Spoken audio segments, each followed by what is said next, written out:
Hey my people, thanks for tuning in back to my channel. My name is Buddy Steele. This is Plug Talk. You guys are tuned in and I'm going to give you my recap on what I thought of Super Bowl 54 and the 2019 season as a whole. So I didn't notice until after I was done filming.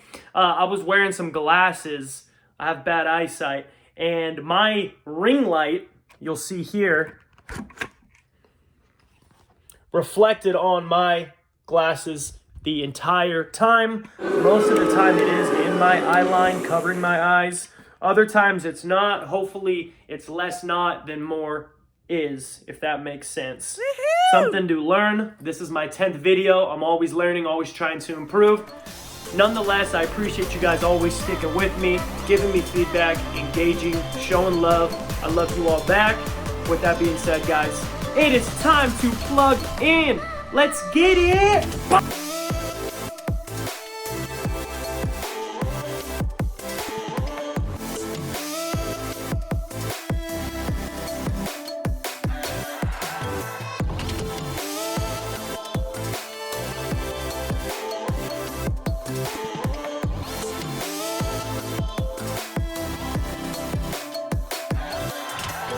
Hey, what is up, guys? It is Monday and you are plugged in back to my channel. Thank you for hanging with me tonight. Congratulations to the Kansas City Chiefs.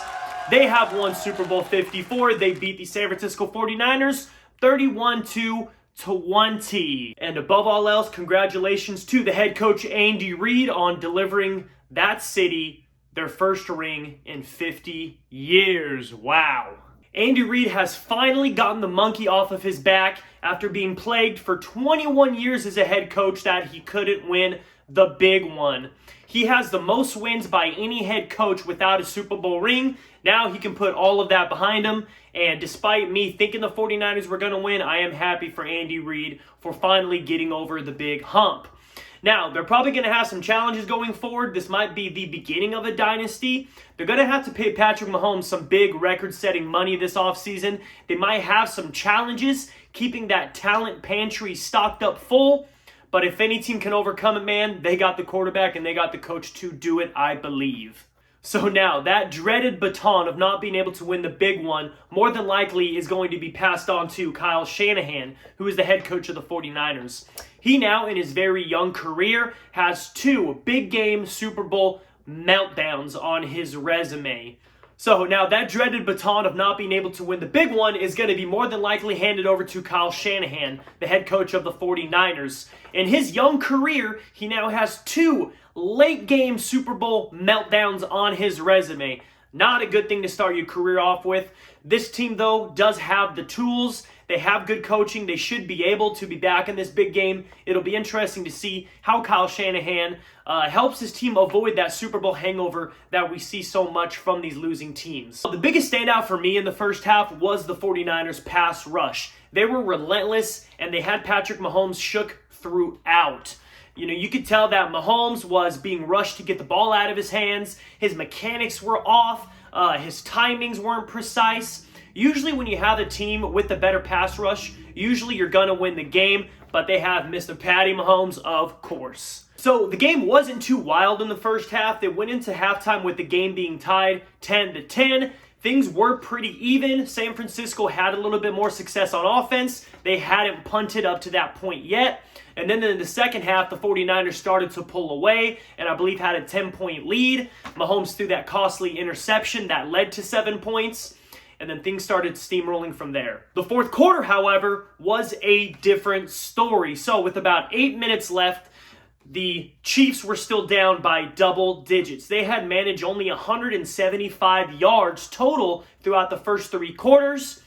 They were able to put together 3 touchdown drives, 21 points, 190 total yards within 6 minutes. It was a complete 180 just like that, and all of a sudden, they were ahead by double-digit points. And it was the complete opposite for the 49ers, who could only manage 49 yards in their final 4 drives. You know, it's really unfortunate for San Francisco because they had the Chiefs where they wanted them. The 49ers, throughout the first 3 quarters, had played the game exactly as I would imagine they would have wanted to. Controlling the clock, keeping Mahomes off of the field, running the ball, efficiency. It was going perfect for them, and the people in my house thought the game was a wrap.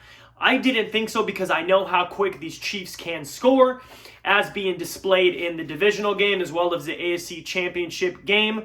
The 49ers just started letting up at the worst possible time.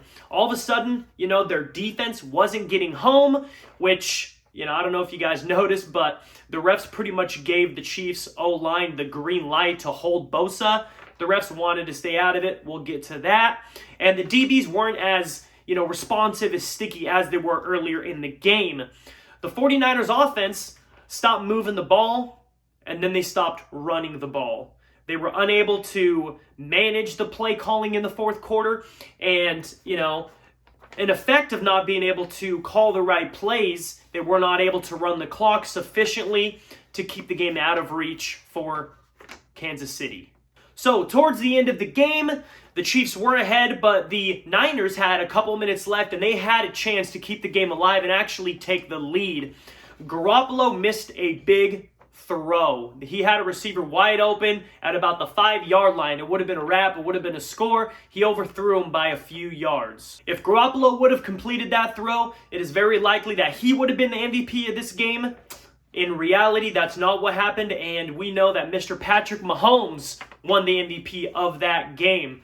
The dude really struggled in the first half, as we saw. I really don't care what his stats are. I don't care what his quarterback rating is. I am more impressed than anything how he responded and how he adjusted in the second half, really precisely in that fourth quarter. He stepped up and he delivered on the biggest stage.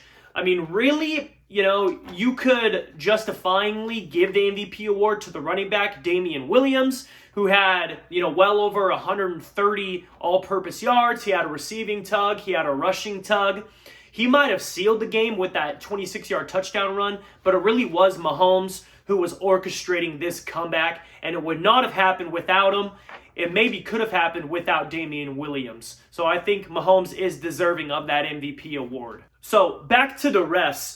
The refs really had no storyline in this game at all, which I am totally cool with. And I know the front office in the NFL is cool with it as well. The refs actually only called 9 penalties throughout the whole game, which is relatively low. They did miss a few calls, with the holding that I mentioned. There were a couple controversial calls, namely the OPI on the tight end. Ultimately, I thought they called a good game. They let the boys play. What we don't want to see here is the refs deciding a game, and that being the storyline, them being the highlight. Not what we want, not what NFL front office wants, and that's not what happened, thankfully, in the centennial game, the NFL's 100th anniversary Super Bowl. As you guys know, I had predicted the 49ers to win this game. It was kind of the consensus that, the Chiefs just had, the spark, and they had the team, and they had the momentum that they were going to win the big game, and I was aware of all of that. And Patrick Mahomes, no one's better than this dude at this time right now. I just had a conviction. I had a strong feeling that the 49ers were going to pull it out, and a lot of that was based on precedent about what's happened prior in Super Bowls.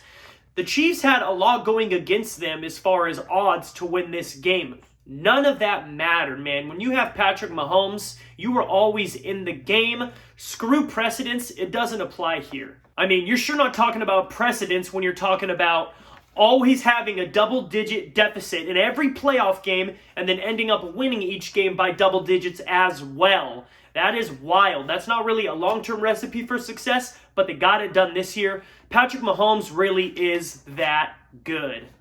Patrick Mahomes is now the youngest player in NFL history to have a Super Bowl MVP award as well as a regular season MVP.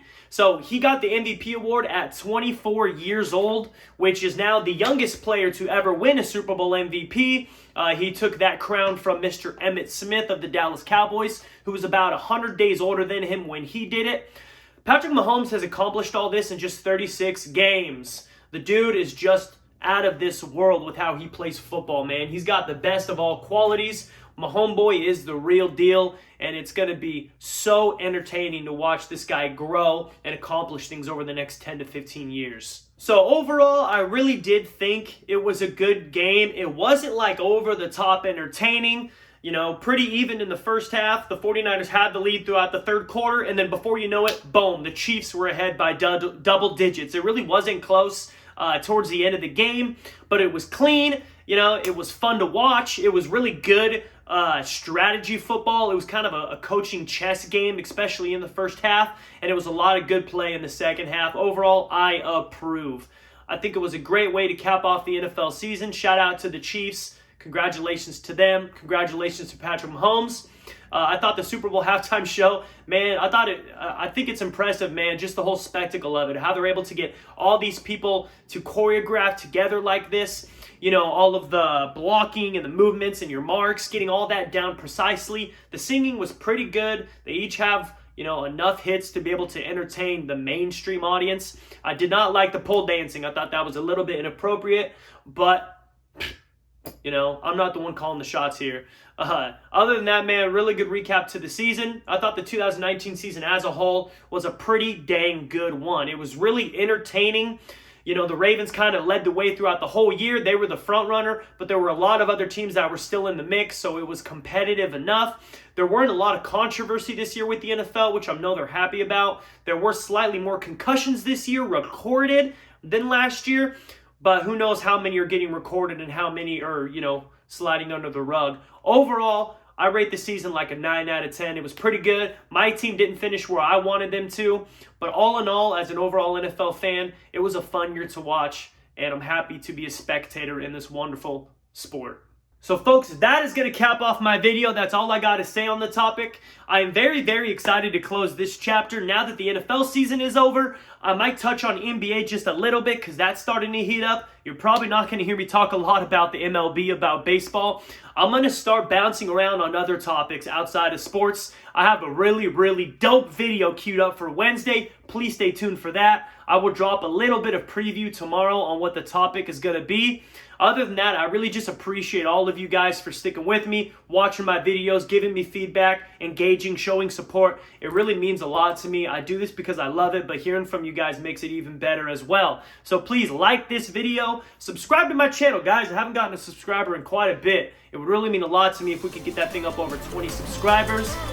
You know, I've only been doing this for 3 weeks. So far, so good.